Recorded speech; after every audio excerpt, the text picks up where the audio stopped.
Passive income के लिए ये सबसे इम्पोर्टेंट सेक्शन है। ये ध्यान में रख लो आप।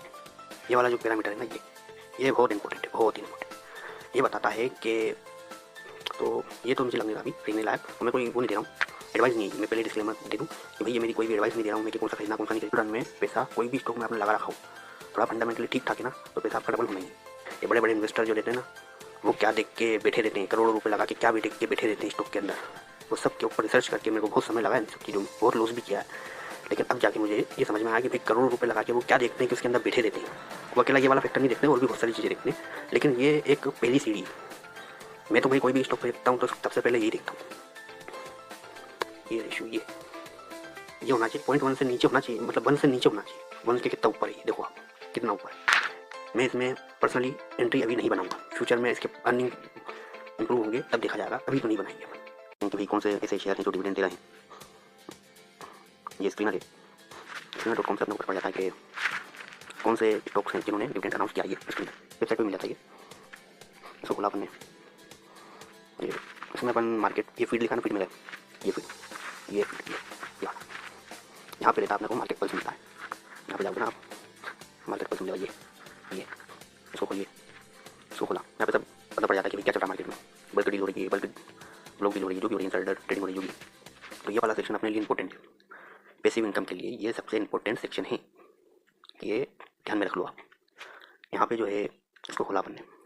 अब ये वो स्टॉक है जिन्होंने डिविडेंड अनाउंस कर दिया है, और ये वाले ये सब कंपनियाँ वो है जिन्होंने डिविडेंड अनाउंस कर दिया, ये सब वो है, ठीक है। और ये उनकी तय तारीख है, ये तय तारीख के पहले इनको खरीदना है, ये तय तारीख के पहले इसको खरीदना है इनको, ठीक है। अब यहाँ परसेंट है कि भाई कितना क्या है उसके हिसाब से है। अब जैसे ऐसा नहीं है अब ये पहले के हो गए अनाउंस, ऐसा नहीं है कि ये फाइनल है, बीच बीच में कोई दूसरी कंपनी रहती है वो भी अनाउंस कर देती है, तो वो भी यहाँ पे अपडेट हो जाता है। जैसे कि मैं आपको एग्जांपल बताऊँ कि ये एंजल वन वाला जो था, अभी 2-3 दिन पहले यहाँ पे नहीं था, लेकिन इस कंपनी ने जैसे ही डिविडेंड अनाउंस किया तो वो यहाँ पे अपडेट आ गया, ठीक है। अब ये सब तो अपन खरीद नहीं सकते, क्योंकि इनमें से बहुत सी कंपनियाँ ऐसी होगी जो लॉस में चल रही होगी, और उसको खरीदने से कोई मतलब नहीं है। डिविडेंड के लिए अपन उसको खरीद रहे हैं और उसका प्राइस ही अगर इतना गिर जाएगा कि डिविडेंड का कोई मतलब ही नहीं रह जाएगा। हमें वो कंपनियों को सिलेक्ट करना रहता है यहाँ पे जो हमें डिविडेंड भी दे और हमारा कैपिटल को भी बढ़ाए, कैपिटल एप्रिसिएशन भी मिल जाए अपने को, वो वाली कंपनी अपने को खरीदना रहती है। तो इसके लिए अपने को देखना पड़ता है कंपनी के फंडामेंटल। अब जैसे कि मैं एग्जांपल बताऊँ, एंजल वन ही है। एंजल वन को अगर अपन खोलें कि भाई ये खरीदने लायक है कि नहीं, कितना डिविडेंड दे रही है, तो डिविडेंड ये देती है, ये कंपनी डिविडेंड 2% का देती है। सॉरी, ये 2% का डिविडेंड, 2% का डिविडेंड का मतलब ये है भाई कि अगर 1 लाख रुपए किसी ने इसको खरीद लिया, 1 लाख रुपए के शेयर इसके खरीद लिए, तो उसको साल का 2,000 रुपये उसके खाते में आ जाएंगे। मतलब 1 लाख रुपए का जो भी 2% होता है वो 2% उसके खाते में आ जाएगा। 1 लाख रुपए का 2% होता है 2,000 रुपये, ठीक है ना। तो ये सब है इसमें। फंडामेंटली तो अच्छी कंपनी है, बाकी इंपॉर्टेंट जो एक फैक्टर है ना, मैं आपको बताता हूँ, एक इंपॉर्टेंट रेशियो है जो मुझे बताता है कि भाई इसको खरीदना है कि नहीं खरीदना। वैसे तो बहुत सारे हैं, ये सब मेरे बनाए हुए हैं, और ये आपको नहीं दिख पाएंगे। आप सोचो कि आपके में अपडेट कर लूँ, आपके में दिखेंगे। ये बस ये देखते हैं कि ये कंपेयर करते हैं। मैं बताता हूँ, ये वाला जो पैरामीटर है ना, ये बहुत इंपॉर्टेंट है, बहुत इंपॉर्टेंट। ये बताता है कि स्टॉक का प्राइस अभी जो चल रहा है ना, ये वाला ये हमें बताता है कि स्टॉक का जो प्राइस चल रहा है उसके हिसाब से इसकी प्रॉफिट में ग्रोथ हो रही कि नहीं।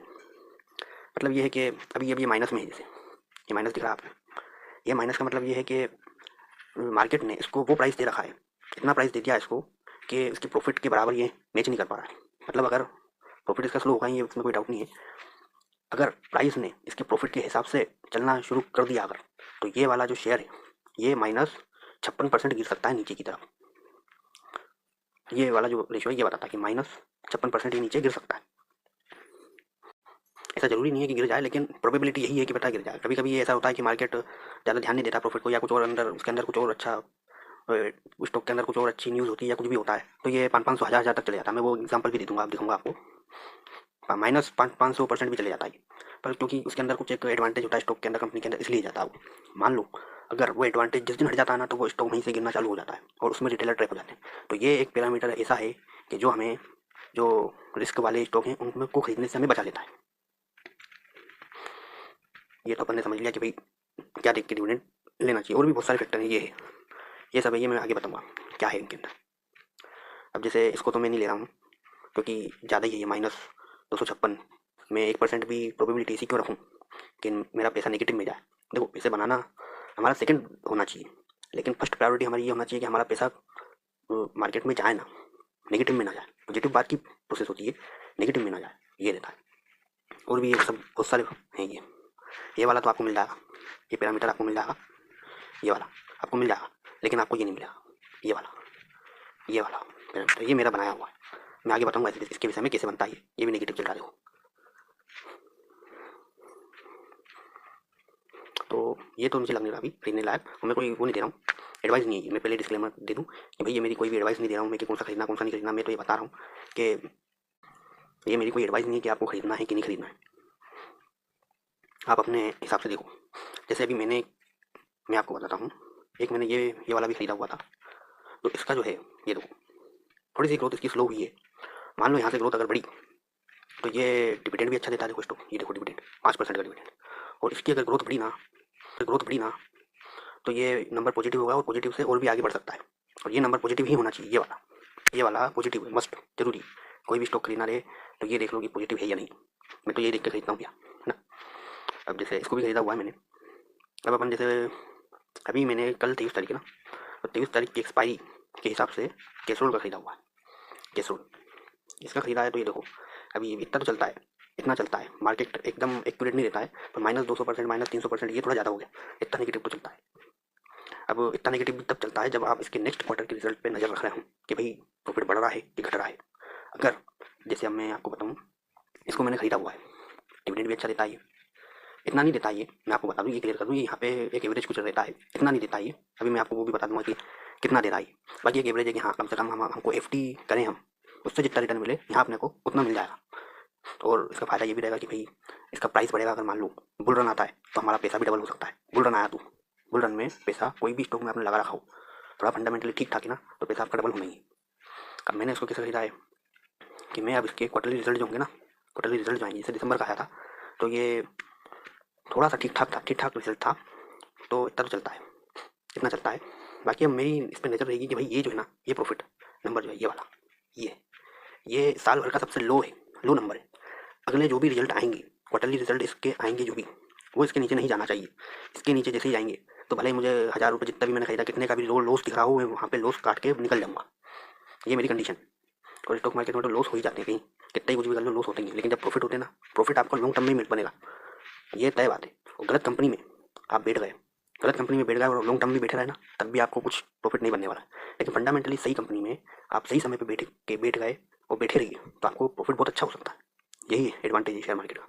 तो मेरा मतलब यूँ है कि भाई सेल पे मेरी नज़र रहेगी इसमें कि ये सबसे लो सेल है, ये कम नहीं होना चाहिए, ये नहीं होना चाहिए कम, ये प्रॉफिट कम नहीं होना चाहिए, और ये अपना EPS भी कम नहीं होना चाहिए। ये 3 फैक्टर इंपॉर्टेंट है, मस्ट, कि आने वाला जो क्वार्टर होगा इसके नीचे इसका रिजल्ट नहीं जाना चाहिए। अगर जाता है तो मैं तो लॉस काट के भी इससे एग्जिट हो जाऊँगा।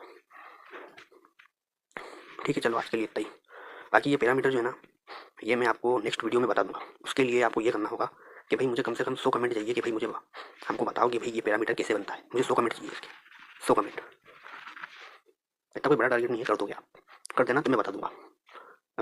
हाँ, नेक्स्ट वीडियो अगर 100 का वो हो जाते हैं ना, 100 कमेंट अगर आते हैं इसके विषय पे कि भाई ये कैसे बनता है, तो मैं बता दूंगा। जैसे ही 100 हो जाएंगे ना कंप्लीट, मैं वैसे ही बता दूंगा कि इसके ऊपर बना दूंगा वीडियो कैसे बनता है। ये बनता है यहाँ से एडिट रेशियो में जाके क्रिएट, अपना खुद का रेशियो क्रिएट करना पड़ता है। और ये मैंने ऐसे ही नहीं बनाया है। ये बड़े बड़े इन्वेस्टर जो रहते हैं ना, वो क्या देख के बैठे रहते हैं, करोड़ों रुपए लगा के क्या देख के बैठे रहते हैं स्टॉक के अंदर। वो सब के ऊपर रिसर्च करके मेरे को बहुत समय लगा इन सब चीज़ों में, बहुत लॉस भी किया है। लेकिन अब जाके मुझे ये समझ में आया कि भाई करोड़ों रुपए लगा के वो क्या देखते हैं, सारी चीज़ें देखते हैं। लेकिन ये एक पहली सीढ़ी। मैं तो भाई कोई भी स्टॉक खरीदता हूँ तो सबसे पहले यही देखता हूँ, ठीक है। और मैं ये भी बता देता हूँ कि ये हमेशा नेगेटिव नहीं रहता है। ये जो है ना, ये हमेशा नेगेटिव नहीं रहता है। पॉजिटिव वाला भी बता देता हूँ। देखो पॉजिटिव वाला भी खरीदा था मैंने, ये था बेंको का भी था शायद। ये दो बेंको का 200%, मतलब इसके जो प्रॉफिट की अर्निंग है ना, वो 200% ज़्यादा इसके प्राइस से। मान लो अब लोग मार्केट ने इसको अगर इसकी प्रॉफिट ग्रोथ के हिसाब से प्राइस दिया ना अगर, तो ये शेयर जो है ना इतना परसेंट की रैली देगा मुझे।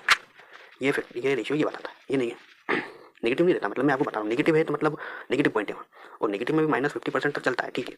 पर नेगेटिव में -300% 200% नहीं चलता है। जैसे मैं आपको बताऊँ, एक था अपना कपिट का शेयर। इसमें मैंने भी प्रॉफिट किया था, ज़्यादा नहीं कर पाया था लेकिन करा था। अभी ये बहुत वर्स्ट परफॉर्म कर रहा है, बहुत वर्स्ट। तो इसका देखो नेगेटिव चल रहा है, ये तो फिर भी ठीक है, ये वाला फिर भी ठीक है। अब जैसे मैं बताऊँ आपको ये कोई भी बिगनर होगा, ये मेरी जो वीडियो है इसको देख के इसमें एंट्री बना लेगा, लेकिन ये सही नहीं है। इसके बाद एक फैक्टर और है, एक फैक्टर और बताता हूँ मैं। ये देखो आप, ये जो रेशियो है ना, ये वाला, ये रेशियो, ये होना चाहिए 0.1 से नीचे होना चाहिए, मतलब 1 से नीचे होना चाहिए। 1 के कितना ऊपर है, ये देखो आप कितना ऊपर है। मैं इसमें पर्सनली एंट्री अभी नहीं बनाऊंगा, फ्यूचर में इसके अर्निंग इंप्रूव होंगे तब देखा जाएगा, अभी तो नहीं बनाएंगे अपन। ठीक है, चलो आज के लिए इतना ही। कमेंट का ध्यान रखना, कमेंट में बताओगे ना तो मैं बता दूंगा कि कैसे क्या रेशियो बनता है। ठीक है, बाय।